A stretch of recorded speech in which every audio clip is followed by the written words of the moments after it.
Oh, I see here. We have a question from one of our viewers that says, if there was a van with a pool on the roof, and there was a man on top of the roof in a diving board, attempting to jump from the diving board into the pool of this rooftop pool on a van which is moving, would he, when he jumps in the air, fly away, or will he be able to jump into the pool? Well, I mean, obviously, for the most obvious quick answer that pops into mind, yes and no, of course. But many do say and ask for the speed of the van. I say, is the speed of the van relevant to one's own nature of the intrinsic force which we all apply into our daily lives? Perhaps. We have a host of possibilities and options which we can create in the uptime, which is the process that we are about to engage. But velocity, direction, weight, all of that is neither here nor there. If we can all at least agree that the paradox which inversely separates the spherical nature of one's own inert mass and exclusion thereof from the space and time relation, we all clearly arrive at the natural conclusion that a person in such a scenario would be and also not be inversely in his or her own mass times the square, ain't it? Thus, nevertheless, leaving one to question the Sagittarius paradox, which is elementary and common knowledge for obvious reason, yes, but we really must intrinsically imagine the situation where one's own mass, if I may, fly into the stratosphere at a velocity which is own weight times the height times velocity times energy ratio to force times inverse to its own square. We clearly see the equivalent of Newton's law in most prominent effect here, ain't it? Taking place, once lift times inversely to the square times mass proportional to the gravity of the hydrogen neutrons divided by the square of the Earth's own magnetic poles, then passed by the frequency of the Earth, which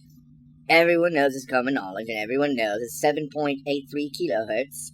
We get a parallel answer that is somewhat this and that of its own inclined behavior, where max thrust is considered in such, concluding that there is the question of when, and should we even heed the relationship between the Kelvin system of temperature reading into this fairly simple question. Now, with all this in mind, we reach the conclusion, or rather exclusion,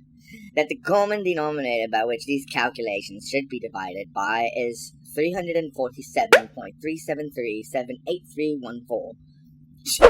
Sure, this is the obvious part of, and everyone knows this number, but the next step is that in order to born the universal law of mathematics which can reveal, and also by default not reveal,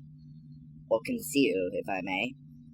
the true essence of this rather complicated, fortunate, and unfortunate male about to either be whisked away into the troposphere, which makes up his surroundings, or decline inversely to its own square, downward for a refreshing dip, as it were, we must impose the rule of multiplication, which states one cannot inwardly reverse its own outward common factor by inversing the reverse of the square proportional to its mass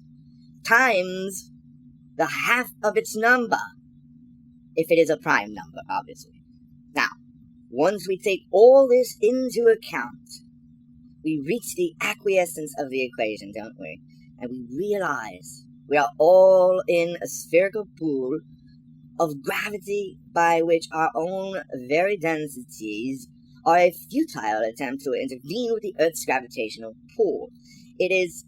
easy to understand the hyperspectral antenna one becomes, which, with such leaps in motion upward, in a moving vessel of all things, grounding us to measure time, and the time also that it takes to perform this option in relation to the law of absolute zeros. And of course, as everyone knows, this is a complicated equation known as the Artemis expeliosis theory, which is common tidbits of conversely interactions in each and every of America's family dinner tables, yes, of course, but I must cite it here. Now, inversely is the square, I digress, plus the mass times the proportion of the vessel divided by its square, and the velocity not being a factor as long as the speed is not faster than the speed of light, plus Newton's law equation subtracted by E equals mc squared times the height and the width of the object in motion,